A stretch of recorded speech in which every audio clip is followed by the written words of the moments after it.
Hello again. Let's talk some daily JavaScript.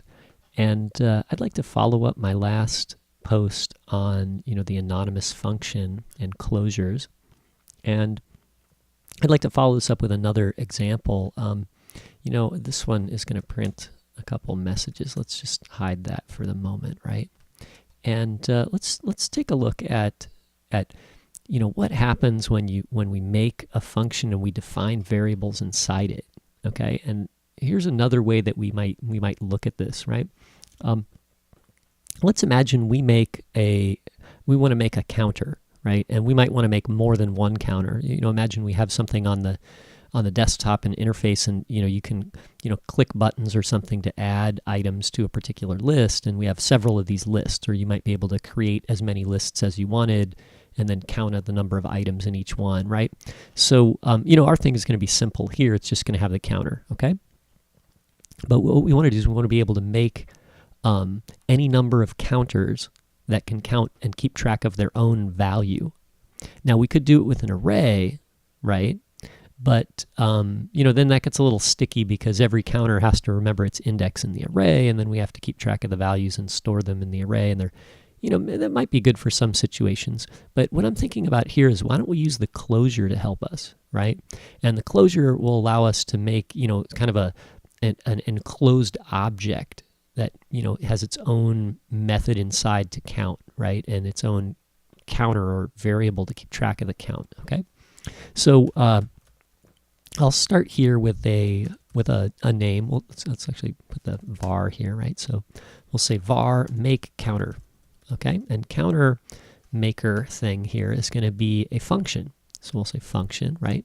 And this function is going to define a variable called count. Okay, and then what it's going to do, and this is the interesting part with the closure, right? Okay, what it's going to do is it's going to return a function. Okay. So this is going to return a function, and what this function does is it increases the count by 1 and then logs the count to the console. Okay, so we'll log the count to the console, and we'll do plus count, right? Okay, and so what do we have here? That's kind of a funny structure, right? We got this function here, and then that function actually defines a variable and then returns another function. Okay? How would you use this? I think I'm supposed to have a semicolon there. So how would you use this? Well, let's make a variable. We'll call it, counter A. Now let's just call it A. How about that, right? A. And we'll say equals make counter. Okay? So what happened here? Well, we called the make counter function, and then it defined this variable inside this block, this function block, okay? And then it returned a function, okay? So now what happens is this counter, as long as this other function, this value that was returned, and it contains this value contains a reference to this thing up here, right, this count variable.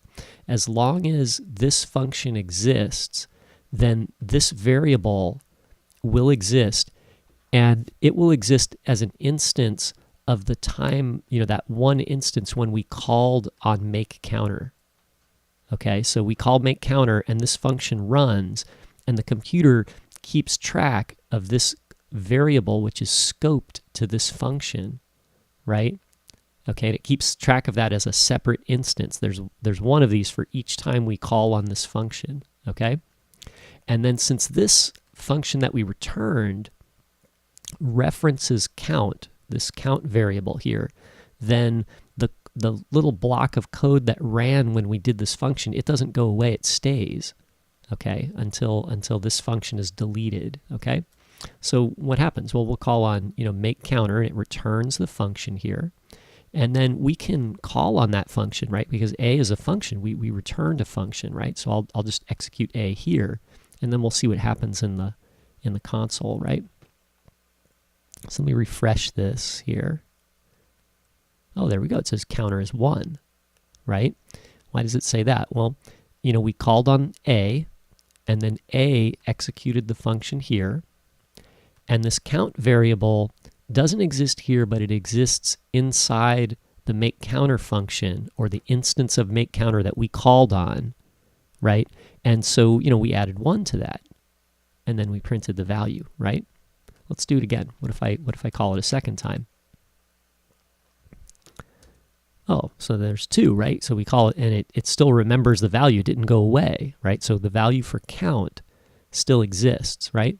Let's try something else. What if we did this? What if we said variable b is going to be an instance of makeCounter?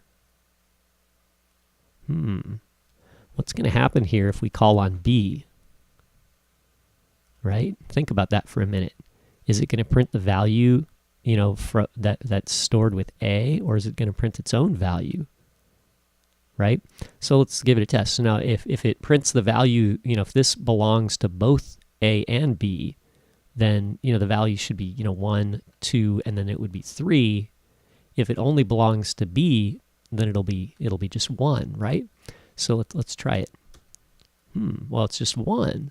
So what's happening here is every time we call on makeCounter, the computer creates like a little block of code in the memory, right, of the computer somewhere, right, and in the RAM, right, and it says, okay, well, this function here defines a variable, okay, with a value, and then it returns a function, but the fact that this function references the variable here means that that variable can't go away. It still exists inside the closure, right? Okay, so this is sort of our closure here. It encloses this value, and that value can't go away as long as something is referencing it. And every time you call on the function, when you call it from somewhere else, or you call it again, like makeCounter, then it creates another closure with another count variable inside it.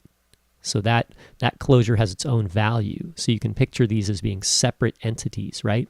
And we can treat them separately too. So we can call on A down here again, and increase the value of A a few times. And then we can call on B another time and increase the value once here, right? Let's give it a try. Let's go get the console here and we'll refresh. Okay, so there's A once, A twice, B once. Oh, here we're back to A again, right? Because we went from 2 to 3 to 4, and then we called on B on the last line, and that added 1 to number 1 here, and we got 2, right?